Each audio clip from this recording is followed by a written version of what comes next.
Þeir Gísli Marteinn Baldursson og Guðmundur Steingrímsson sem nýgenginn í Framsóknarflokkinn ætla að fara yfir helstu fréttir vikuna með okkur eftir augnablik.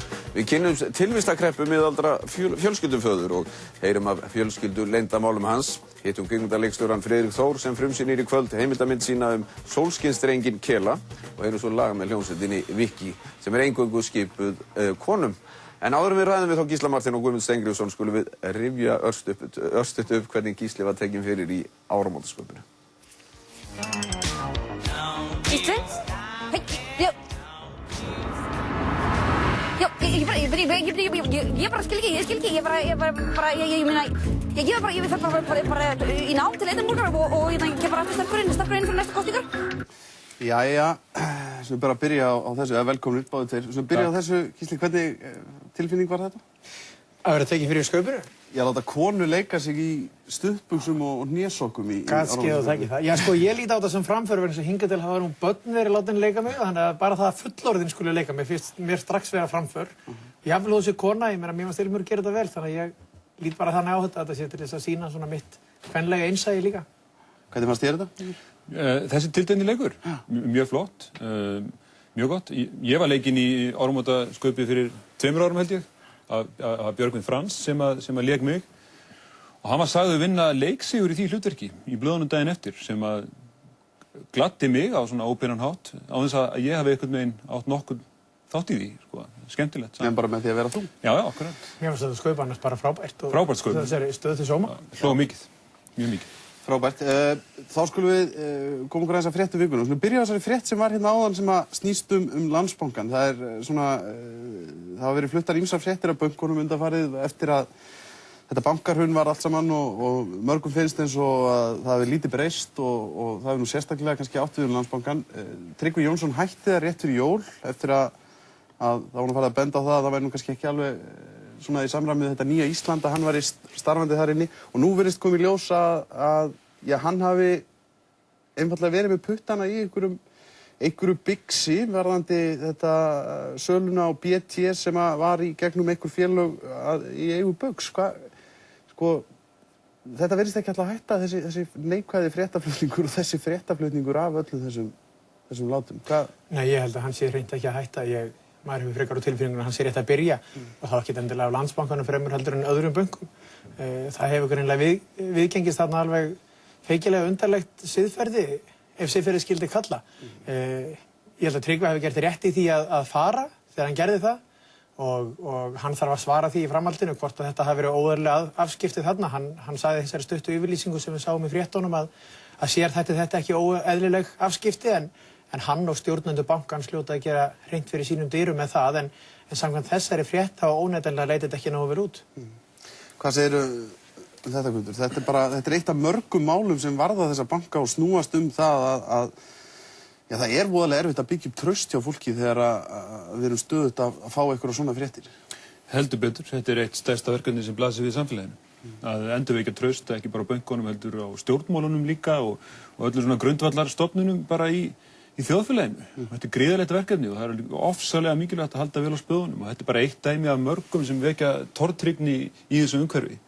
Nú er rannsóknarnefndin byrjuð og ég held að sé bara tilhlýðilegt að setja allt traust á hana og ég vona að hún sé traustins verð og að út úr því komi rannsókn sem verði unnin að sanngirni og heiðarleika og hafi trúveruleika. Það er fátt mikilvægara fyrir samfélagið, finnst mér. Manni finnst einhvern veginn ótrúlega ábyrgð sett á herðarnar á þessu fólki sem er í þessari rannsóknarnefnd og ég hef enga ástæðu ætlaðan en þau standi undir því en maður velti fyrir sig hvort að þurfi ekki eitthvað meira til. Þau væntanlega hafa aðgang að mörgu starfsfólki en þetta er fólk sem við leggjum öll traust okkar á að muni komast til botns í þessu og eins og þau hafa sagt það var ekki endilega bara það að draga einhvern til ábyrgðar sem er kannski ekki þeirra hlutverk heldur bara fyrst og fremst að skrásetja það sem gerðist vegna þess að það er nú bara fyrst atriði við vitum ekki allt sem gerðist. Þannig að bara þegar þær upplýsingar fara að koma fram þá vonandi fáum einhverja skýrari heildarmynd. En hvað finnst ykkur eins og það sem gerðist núna í vikunni? Það hefur verið kallað eftir því að einhverjir af þessum útrásarvíkingum og þessum mönnum sem voru að fá greidda þessar fáránlega háu upphæðir út úr bönkunum í starfslokasamninga og kauprétti og þið veitir hvernig þetta allt saman þegar Bjarni Ármannsson kemur svo og segist hafa endurgreitt þannig einhverjar rúmar 300 milljónir sem að Agnes Bragadóttir hefur nú reynt og fleiri hafa nú einhvern veginn umreiknað. Hvað finnst þið bara um það, Gísli Hallgríms? Ég horfði á viðtalið ykkar við Bjarna og það var svona það var ótrúlega skrítin upplifun að horfa á þetta. Þetta maður sem þjóðin hafði hér í dýrlingatölu og hann var iðulega ofarlega á blaði þegar að tala um hver geti verið næsti forseti lýðveldisins og ég og aðrir höfðu mikið dálæti á honum sem stórkostlegum fjármálasnillingi. Svo kemur hann hérna fram og segir að þessi í rauninni sér að kenna að bankinn hafi farið á höfuðið. Þannig að hann þá ekki góður í að reka banka. Það gildir alla þessa menn sem að þjóðin trúði að væru stakir snillingar í því að gera einmitt það, að reka banka. Hvað með þetta kom með peninganinn? Hvað finnst þér um það? Það auðvitað mér þótti nú ekkert endilega mikið um það. Fer ekki þetta beint inn í gamla Glitni? Og það ekki þannig að rauninni gamli Glitnir ekkert nema skuldirnar og það er þá lánadrottnar út í heimi sem að eiga í rauninni alla skuldirnar, þannig að þetta rennur það bara beint til Commerzbank eða eitthvað álíka. Er það ekki? Ég get ekki skilið öðruvísi. Ég veit ekki hvort hann hefði kannski frekar út að gefa mæðrastyrksnefnd þetta eða einhverjum sem að eiga hann sárt að binda út af hruninu.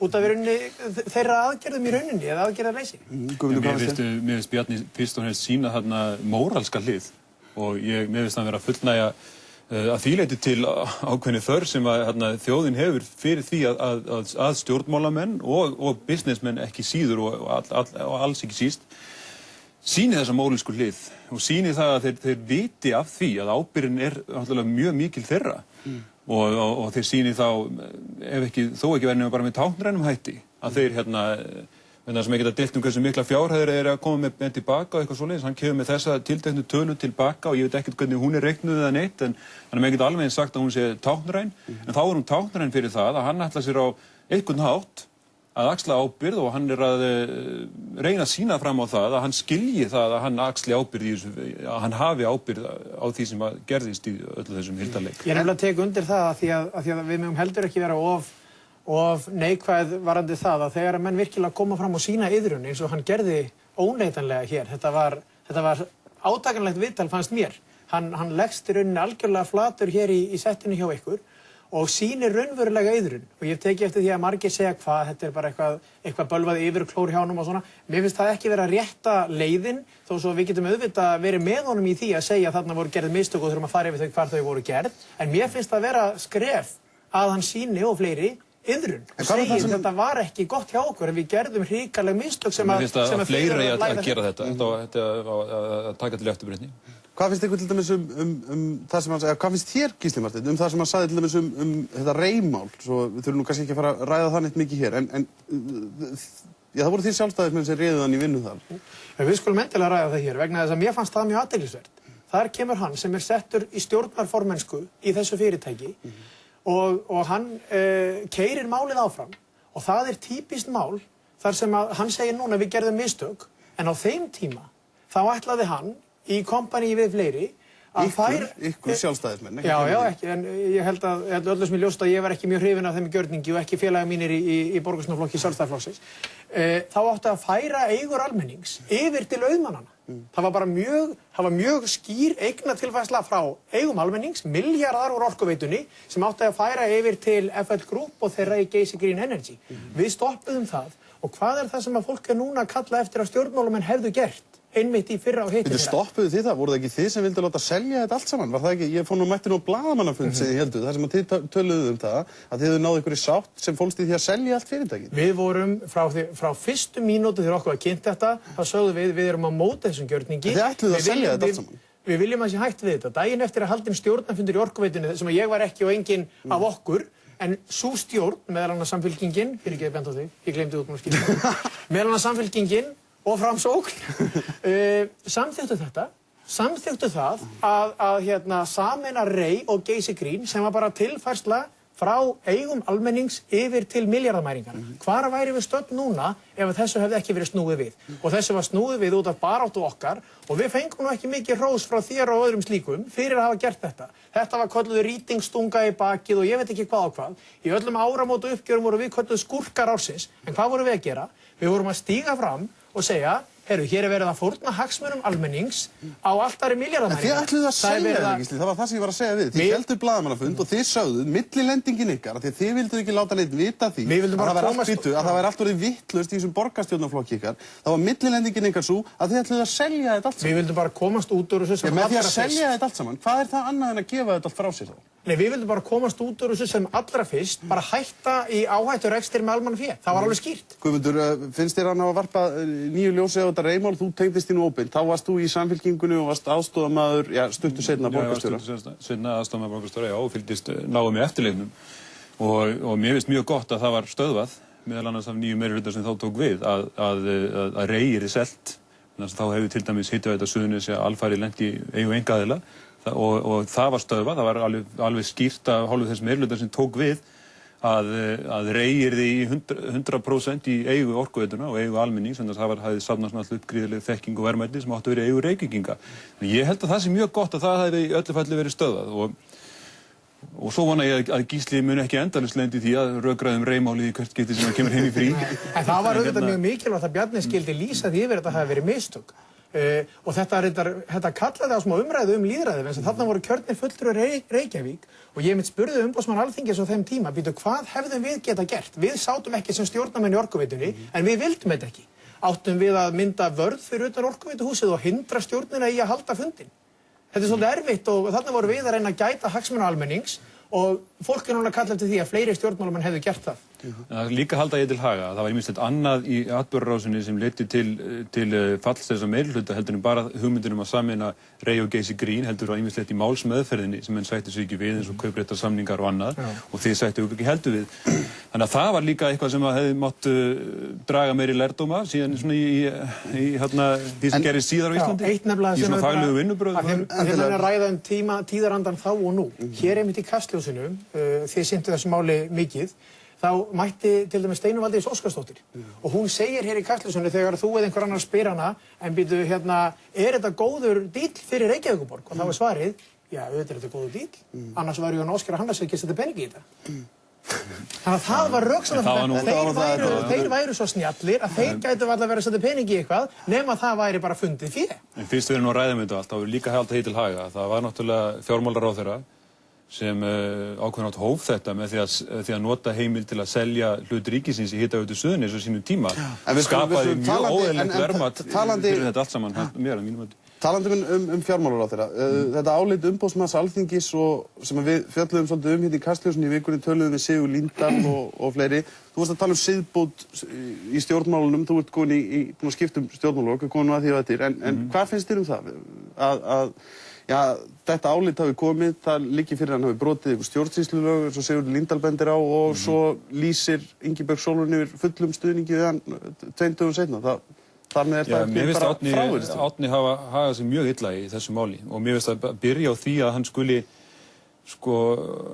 hann skipar Þorstein en mér finnst hann ekki hafa viðunandi rökstuðning fyrir því eins og umboðsmaður hefur núna staðfest, en líka bara það að Árni fór í einhvers konar rökræður við umboðsmann og fór að gera lítið úr hans áliti og það finnst mér hluti af stærri meinsemd. Umboðsmaður Alþingis er mjög mikilvæg stofnun, það verður að virða hans álit og hann er þannig staðsettur að við verðum að geta treyst á hann og hann sjálfur sér ekkert að fara inn að rökræður við þá sem hann fjallar hann segir bara þetta er úrskurður hans og svo ekkert að gera lítið úr því og mér finnst umboðsmaður satt að segja bara mjög augljóslega hafa ýmislegt til síns máls í þessu máli. Hvað finnst þér þetta, Gísli? Ég er alveg ósammála Guðmundi að mig ekki ræða álit umboðsmanns Alþingis, það er stutt síðan að menn forðuðust að ræða dóma Hæstaréttar og svona, en ég held að það sé mjög eðlilegt. Það er ekki að grafa undan virðingu og trausti svona stofnana. Nei, ég held að Árni hafi ekkert verið að því. Mér finnst athyglisvert, þetta er nú 4. Kastljósþátturinn í vikunni þar sem þið ræðið þetta mál eins og þetta sé mikilvægasta málið í samfélaginu í dag. En finnst þér þetta ekki mikilvægt mál? Þeir verið að ræða dómararáðningar? Jú, mér finnst það. Mér fannst til dæmis þegar Hjördís Hákonardóttir var skipuð hæstaréttardómari af ráðherra þvert gegn áliti Hæstaréttar sem mælti mjög sterklega með öðrum. Hvað var fjallað oft um það í Kastljósinu? Aldrei. Það var Hæstaréttur. Það var hæstaréttardómari. Þvert gegn áliti Hæstaréttar.